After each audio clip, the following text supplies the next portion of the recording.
আসসালামু আলাইকুম। Recipe by beauty চ্যানেলে আপনাদেরকে স্বাগত জানাই। আজ আপনাদের সঙ্গে শেয়ার করব পটল ও মসুর ডাল দিয়ে খুবই সুন্দর একটা রেসিপি। এই রেসিপিটা কিন্তু কষা মাংসের স্বাদকেও হার মানাবে। তো এখানে দেখুন পটল কেটে নিয়েছি। পটলগুলো এভাবে খোসা ছাড়িয়ে সরু করে কেটে নিতে হবে। তো এখানে আমি 250 গ্রাম মতো পটল নিয়েছি। আর এখানে দেখুন নিয়েছি 100 গ্রাম মসুর ডাল। এবার মসুর ডালগুলোকে একটা বাটিতে আমি একটু ভিজিয়ে রাখবো। 20 মিনিট মতো ভিজিয়ে রাখতে হবে, তাহলে রেসিপিটা খুব সুন্দর হবে। তো এখানে দেখুন পরিমাণ মতো পানি দিয়েছি। তো 20 মিনিটের জন্য সাইডে রেখে দিলাম। এবার এখানে দেখুন পটলগুলো নিয়ে নিচ্ছি। তো পটলগুলো অবশ্যই আপনারা এভাবে সরু করে কেটে নেবেন। এবার পটলের মধ্যে সামান্য একটু লবণ দিয়ে দিলাম। লবণ দিয়ে সুন্দর করে একটু মাখিয়ে নিতে হবে। অবশ্যই কিন্তু আপনারা এভাবে পটলের মধ্যে লবণ দিয়ে একটু মাখিয়ে রাখবেন, তাহলে পটলগুলো অনেকটাই নরম হয়ে যাবে।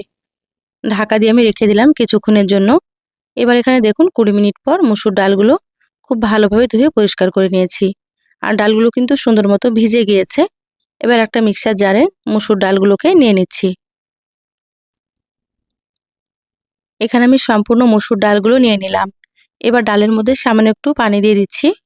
খুব বেশি কিন্তু পানি দেওয়া যাবে না, অল্প একটু পানি দিয়ে ডালগুলোকে একটু দানা দানা রেখে বেটে নেব। একেবারে কিন্তু মিহি করে বাটা যাবে না, একটু দানা দানা রেখে বেটে নিতে হবে, তাহলে রেসিপিটা খেতে খুবই ভালো লাগবে। দেখুন ডাল বেটে নিয়েছি। আপনারা চাইলে কিন্তু শিলনোড়াতেও বেটে নিতে পারেন। ডাল বাটা সাইডে রেখে দিলাম। এবার এখানে দেখুন পটলগুলো নিয়ে নিয়েছি। পটলগুলো কিন্তু আগের থেকে অনেকটাই নরম হয়ে গিয়েছে। এবার পটলের পানিটাকে এভাবে একটু চেপে চেপে বের করে নিতে হবে।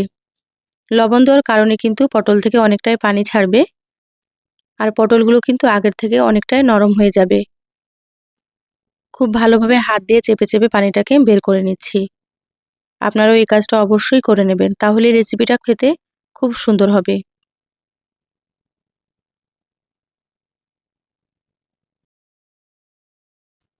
পটলের পানি খুব ভালোভাবে বের করে নিয়েছি। দেখুন কতটা পরিমাণে পানি বের হয়েছে, পানিটা ফেলে দিলাম।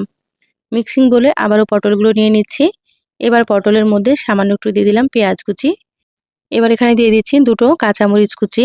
আপনারা যেমন ঝাল খাবেন সেইভাবে করে এখানে কাঁচামরিচ দিয়ে দেবেন। সামান্য পরিমাণে একটু দিয়ে দিলাম হলুদ গুঁড়ো। এবার দিয়ে দিচ্ছি সামান্য একটু জিরা গুঁড়ো। মশলা আবারও পরে লাগবে, এই পর্যায়ে কিন্তু অল্প অল্প মশলা দিয়ে দিতে হবে। এখানে সামান্য একটু দিয়ে দিলাম আদা বাটা আর সামান্য একটু রসুন বাটা। এবার আমি এখানে অল্প একটু লবণ দিয়ে দিলাম। পটলে প্রথমে লবণ দিয়েছিলাম, লবণটা এখানে একটু আপনারা বুঝেই ব্যবহার করবেন। এবার আমি এখানে বেটে রাখা মসুর ডাল দিয়ে দিলাম। হাত দিয়ে খুব ভালোভাবে সুন্দর করে মেখে নেব। পটলের রেসিপি তো আপনারা অনেক রকম খেয়েছেন, তো এই রেসিপিটা একবার রান্না করে খেয়ে দেখবেন। একবার রান্না করে খেলে বুঝবেন কতটা সুন্দর হয়। দেখুন হাত দিয়ে খুব ভালোভাবে মেখে নিয়েছি, সাইডে রেখে দিলাম। এবার চুলা অন করে কড়াই দিয়ে দিলাম। কড়াইয়ে দিয়ে দিলাম এখানে 5 টেবিল চামচ মতো আমি সর্ষের তেল। আপনারা চাইলে এখানে সয়াবিন তেল দিতে পারেন। তেলটা প্রথমে ভালোভাবে গরম করে নিয়েছি। এবার আমি এখানে কিছুটা করে নিয়ে এইভাবে বড়ার মতো করে দিয়ে দিচ্ছি। আর এই পর্যায়ে কিন্তু চুলার আঁচটা মিডিয়ামে রেখেছি।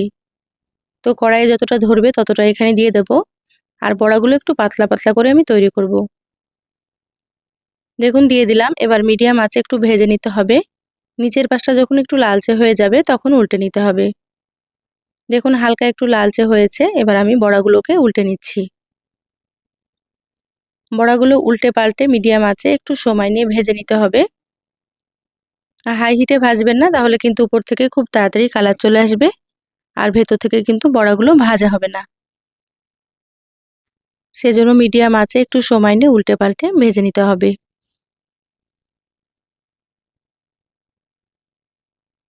দেখুন বড়াগুলো কিন্তু আস্তে আস্তে কালার চেঞ্জ হয়ে গিয়েছে আর সুন্দর মতো ভাজাও হয়ে গিয়েছে। আমি একটু সময় নিয়ে ভেজে নিয়েছি। এবার আমি বড়াগুলোকে তুলে নিচ্ছি। বাকি যেগুলো আছে একইভাবে ভেজে নেব। সবগুলো ভেজে প্লেটে তুলে নিয়েছি। কড়াইয়ে আবারও দিয়ে দিলাম 1 চামচ মতো সর্ষের তেল। এখানে চাইলে আপনারা কিন্তু তেলের পরিমাণটা একটু কম বেশি করে নিতে পারেন। তেলের মধ্যে দিয়ে দিলাম হাফ চা চামচ মতো গোটা জিরা। হালকা একটু নেড়েচেড়ে লালচে করে ভেজে নিয়েছি। এবার এখানে দিয়ে দিচ্ছি পেঁয়াজ আর কাঁচামরিচ বাটা। এখানে আমি মিডিয়াম সাইজের একটা পেঁয়াজ আর 3টে কাঁচামরিচ বেটে নিয়েছিলাম। আর হাফ চা চামচ দিয়ে দিলাম আদা বাটা আর দিয়ে দিচ্ছি হাফ চা চামচ রসুন বাটা। এখানে আপনারা কিন্তু ঝাল যেমন খেতে পছন্দ করেন সেইভাবে করে এখানে কাঁচামরিচ দিয়ে দেবেন।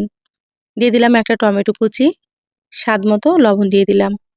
লবণ যেহেতু প্রথমে দিয়েছি, লবণ এখানে আপনারা সেইভাবেই দিয়ে দেবেন।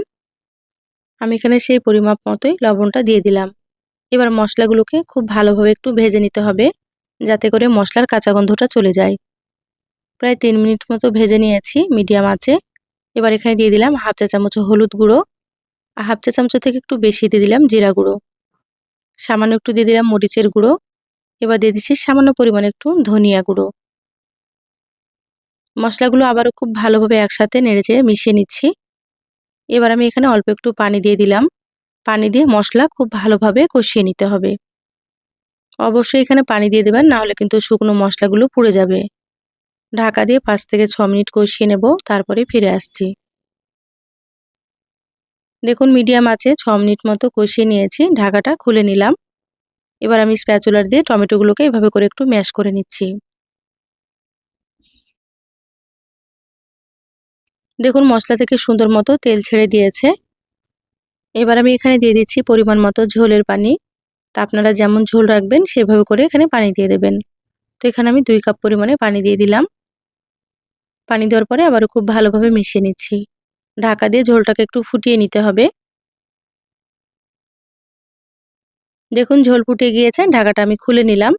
এবার আমি এখানে ভেজে রাখা বড়াগুলো দিয়ে দিচ্ছি। এই বড়াগুলো কিন্তু এমনিতেও খেতে ভালো লাগে। তো এখানে আমি কিছুটা রেখে দিলাম এমনিতে খাওয়ার জন্য, আর বাকিগুলো রান্না করে নিচ্ছি। বড়াগুলো দেওয়ার পরে আবারও খুব ভালোভাবে একটু নেড়েচেড়ে নিচ্ছি। এবার ঢাকা দিয়ে রান্না করে নেব মিডিয়াম আঁচে 10 মিনিট। তারপরে ফিরে আসছি। দেখুন 10 মিনিট হয়ে গিয়েছে, ঢাকাটা খুলে নিলাম। এবার দেখে নেব বড়াগুলো সেদ্ধ হয়েছে কি। দেখুন বড়াগুলো কিন্তু খুব সুন্দর মতো সেদ্ধ হয়ে গিয়েছে, আর অনেকটাই কিন্তু বড় বড় হয়ে গিয়েছে। দেখেই বুঝতে পারছেন আপনারা। এবার আমি এখানে দিয়ে দিচ্ছি হাফ চা চামচ গরম মশলার গুঁড়ো, আর এখানে 1 চামচ মতো দিয়ে দিচ্ছি ঘি। এইভাবে রান্নার শেষে একটু ঘি দিলে এই রেসিপির স্বাদ কিন্তু একেবারে দ্বিগুণ হয়ে যাবে। তো অবশ্যই আপনারা একটু দেওয়ার চেষ্টা করবেন। এবার আমি হালকা হাতে ঘি আর মশলাটাকে মিশিয়ে নিচ্ছি। খুব বেশি নাড়াচাড়া করা যাবে না, না হলে কিন্তু বড়াগুলো ভেঙে যাবে। তো হালকা হাতে সুন্দর করে মশলাটাকে আমি মিশিয়ে নিলাম। দেখুন কালারটা কতটা সুন্দর হয়েছে। এবার চুলাটা বন্ধ করে দিলাম। ঢাকা দিয়ে 5 মিনিট রাখবো, তারপরে আপনাদেরকে দেখাচ্ছি। দেখুন 5 মিনিট পর বলে ঢেলে নিয়েছি। কালার দেখে হয়তো আপনারা বুঝতে পারছেন রান্নাটা কতটা লোভনীয় হয়েছে।